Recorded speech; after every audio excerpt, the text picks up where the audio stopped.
Okay, as you know, my computer currently has 3 hard drives inside it. At the top it's got a 0.5 terabyte hard drive, a 1 terabyte hard drive, and at the bottom a 3 terabyte hard drive. But this computer itself, which is a Lenovo ThinkStation S20, is unable, unfortunately, to support hard drives over 2 terabytes. So I'm taking out the 3 terabyte one, which I'll put in this bag and use for the future. This is a new 2 terabyte hard drive I got today. It was $210, which in the future you'll probably be getting one of these for like $50 in about 10 years, but it's a pretty good drive for today. You can get up to 6 terabytes today though.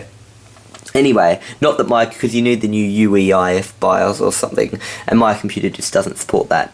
So anyway, what we're going to do is, I've transferred, this is my stuff G, which is currently what's on the G drive now. I'll just leave it on there.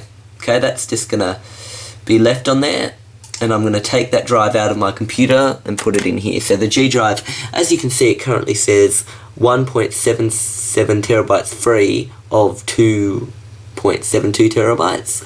So in other words, I've used a terabyte, but then it's just every time I use any more than this, it starts corrupting itself. Massive Archive is getting corrupted on this. Luckily, I did a recent backup onto my 2 terabyte drive, which looks like this. This is an external drive. This is just purely for backup, is what I use this for.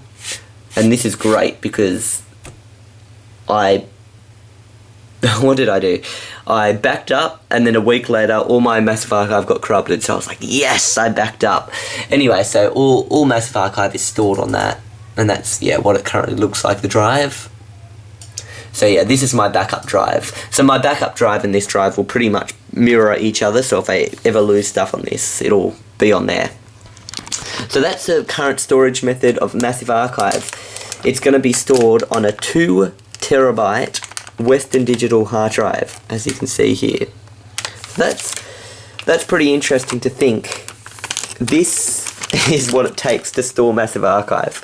In my hand, currently, even including the video you're watching, can fit on this. I think Massive Archive is currently about 800 or almost 900 gigabytes, so it could pretty much store Massive Archive 2 times. So I would say Massive Archive plus the 3 years after this, possibly even 5 more years, could be stored, or 5 is pushing it a bit, but possibly, yeah, I'd say 3 more years of Massive Archive and what we've already got stored on this. So that's what it currently looks like. Anyway, I'll put that into my computer and we'll boot it up and see how it goes.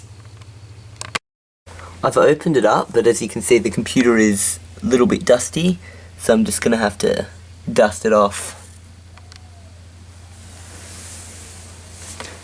So I'll just quickly put the camera here as I dust off my computer.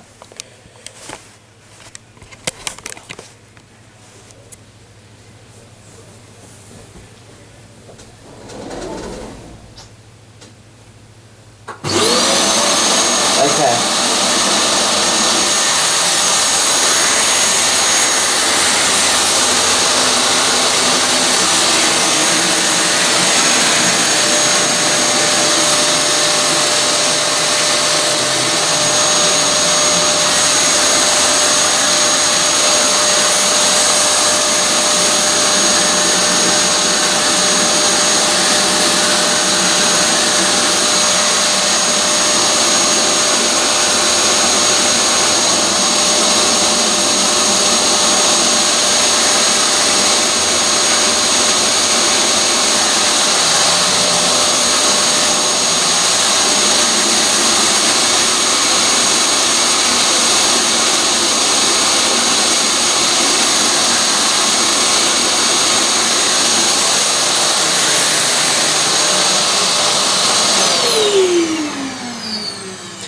Okay, now I'm just going to take out the little hard drives. So it's actually just the top one, because that's, as you can see, the 3 terabyte one.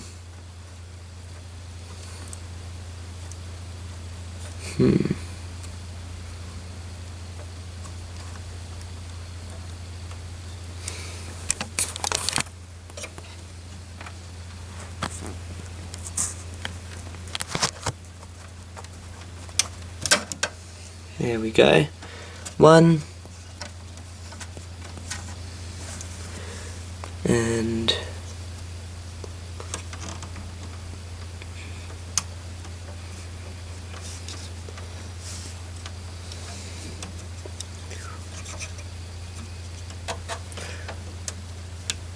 just need to pull this. You know what? I'm gonna need 2 hands for this, because 1 hand is not good enough. Actually, there we go. Move that out of the way. And then pull that up. There. So what I'll do with this old drive is I'll give it a dust off. And then once I've done that, we'll put it in this bag here. So here it is, the famous 3 terabyte hard drive that I've struggled with for the last 3 months. It's been corrupting Massive Archive, but luckily, because I back it up, I haven't had too many issues. Yeah, this is that drive, and this drive is going to go away for storage for the next 5 or so years until I get a new computer. And then this, I probably will only use this drive for small, unimportant things like testing out other 3 terabytes to test out other operating systems. It could possibly be a drive that has like 10 partitions for 10 different operating systems, 300 gig each. I don't know what I'll use it for, but I'll use it sometime in the future. Anyway, I'll take this 2 terabyte one out and I'll put this one in after I dust it off. And here's a quick look at both hard drives together, the 2 terabyte one and the 3 terabyte one. Boy, that looks more compact, as you can see in this side. It's nice and shiny. Okay, and here's the old one, which is still warm. I'll just turn it around.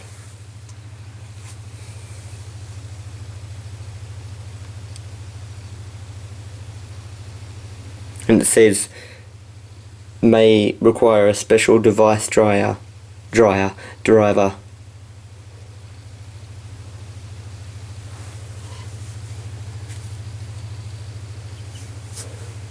Okay, so I'll put this one in the computer and then we'll be ready to go.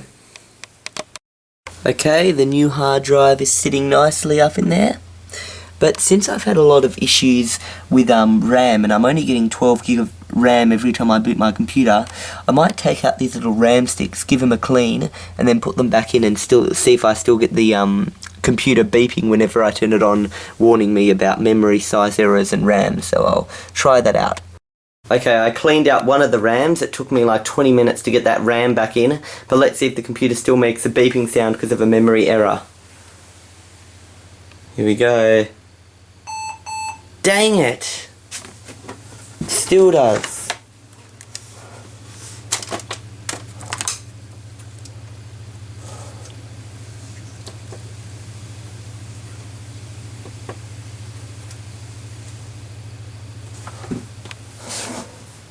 That's so annoying.